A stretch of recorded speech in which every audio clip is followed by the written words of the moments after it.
Welcome to another reading of One Crazy Summer. We are going to be picking up on chapter 7, entitled For the People. So here we go. We were trained spies back in Brooklyn, scrunched together, pressing our ears to the door, wall, or air. We used hand signals and mouth words instead of whispered. If necessary, I could shush my sisters with a glare to bottle up their loose giggling. You can't giggle and be a spy. It was by pressing our ears to the air that we had heard Pa say, "No, Ma, they need to know her, and she needs to know them. They're flying to Oakland, that's final." It had been all we could do not to let on when Pa sat us down the next morning. The knock on the door, Cecile ordering us to hide in our room, and clearing away all evidence of us were not actions of a mother. These were actions of a secrets agent or a fugitive from justice. Someone who doesn't open her door wide and welcoming like Big Ma does when the doorbell rings. Hers were the actions of someone who wears hats, scarves, and shades to keep from being recognized. Kind of like the guy in the phone booth, someone obviously hiding out. Once again, we fell into our spying positions, angling ourselves at the cracked door to see, while pressing our ears against the air. From there, we could see pieces of the three figures who entered Cecile's house. All wore dark colors. One had on a black jacket and a black beret. The other two, black t-shirts and black berets over afros. We steadied our heavy, excited breathing to hear what we could.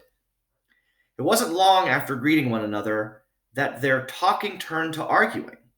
It was their voices, all three of them against hers. It sounded like, "Seize the time, for the people, the time is now," versus her. "Me, my, no, no." Then each of them firing off, "The people, the people, the people," against her. "My art, my work, my time, my materials, my printing press. Me, my, no, no." I was sure they were Black Panthers. They were on the news a lot lately. The Panthers on TV said they were in communities to protect poor Black people from the powerful, to provide things like food, clothing, and medical help, and to fight racism. Even so, most people were afraid of Black Panthers because they carried rifles and shouted, "Black Power!" From what I could see, these three didn't have rifles, and Cecile didn't seem afraid. Just annoyed because they wanted her things, but she didn't want to give them. Big Ma said God could not have made a being more selfish than Cecile. At least she was like that with everyone, not just us. Cecile said, "Paper isn't free. Ink isn't free. My printing press isn't free. I'm not free." One of them answered, "None of us is free, Sister Inzilla. Eldridge Cleaver isn't free. Huey Newton isn't free. H. Rap Brown isn't free. Muhammad Ali isn't free." I knew he meant her, Cecile, when he said Inzilla. I didn't know some of those other names, only Huey Newton, the Black Panther leader, and Muhammad Ali, who used to be Cassius Clay.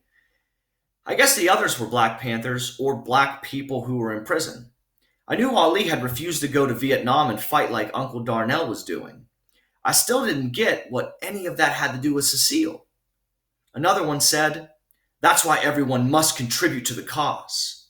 The third voice added, "Like Huey said, we should all carry the weight, and those who have extreme abilities will have to carry extremely heavy loads."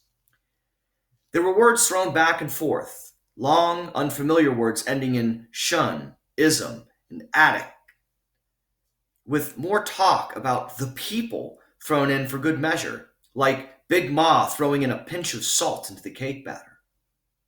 They weren't just talking. The three Black Panthers were rapping, laying it down, telling it like it is, like talking was their weapon. Their words versus her words, hers falling, theirs rising. When her voice fell as low as she would allow it, she stamped her foot and said, all right, but you gotta take my kids. And shortly after, they were gone. We retreated from the door and dropped on the top daybed. This was the next part after the spy missions, pulling together what we've learned. Vanetta asked, is she giving us away? Then Fern, to those people? I shook my head no. She couldn't explain that to Papa. Or to Big Ma, Fern said. Then who were those people? Vanetta asked. In the black clothes, telling her to carry the weight. Talking, on and on and on, Vern said. They're Black Panthers. They're probably who she's running from. Vanetta asked, who are the Black Panthers? You know, like Frida's brother. I made the black power sign with my fist. Only Big Ma and I watched the news. Big Ma enjoys hearing about all the trouble going on in the world. It isn't that she actually likes it. She just needs to hear about everything and talk about it. Since Pa works all day and is tired at night, Big Ma gives me her opinions while I wash dishes. You name it. President LBJ, Ho Chi Minh in North Vietnam, Martin Luther King's funeral, Bobby Kennedy's funeral, the race riots, the sit-ins, Elizabeth Taylor's next husband, the Black Panthers. Each holds Big Ma's interests. It has something to do with Cecile's paper, I said. And her ink, Vanetta said. And the people, Vern said. We couldn't imagine what tied all three things together. Then Vanetta suggested, maybe they want her to write a poem. About the people, Vern said.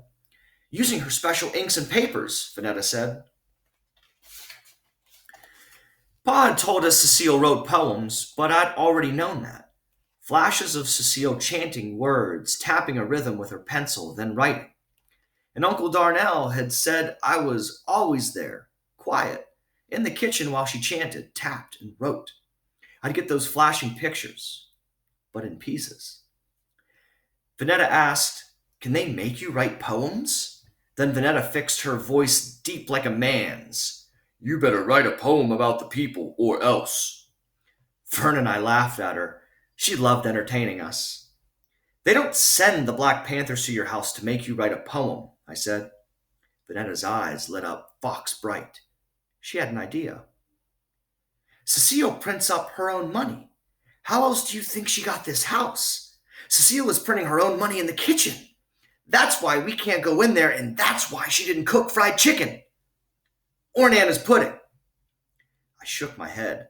With all the money she'd have to print up to buy this house, the FBI would have tracked her down and thrown her in the pokey. The pokey! That made Fern laugh. Then Vanetta and Fern started dancing and singing. You do the hokey pokey and you turn yourself around. That's what it's all about. All right, guys, there's chapter 7. Enjoy reading chapters 8 and 9, and then we will pick it up next week with chapter 10. Be sure to pay attention to those little intricate details, especially how the sisters' relationship is evolving, not only with themselves, but with Cecile, their mother. Not mom, not ma, not mama, right? But their mother. And just look for those little things about the Black Panthers and what they're learning. So looking forward to reading with you guys next time, and we will see you then. Take it easy. Stay safe. Wash your hands. Don't touch your face.